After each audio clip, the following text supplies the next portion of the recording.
किन घोषित गर्नु पर्यो त पागल हो भनेर सबलाई थाहा छ त। अबे साले मजाक नगरे, यो मजाक गर्ने समय होइन, देश बनाउने समय हो। तँलाई देशको नक्सा बनाउन त आउँदैन, देश कसरी बनाउँछस्? म एक्लैले बनाउने होइन नि त, हामी सबै मिलेर बनाउने हो।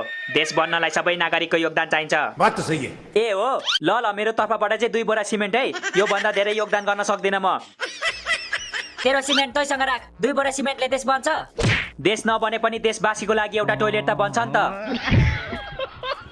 अनि एउटा टोइलेटमा सबै देशवासी अट्छ त? कस्तो कुरा गरेको तिमीले?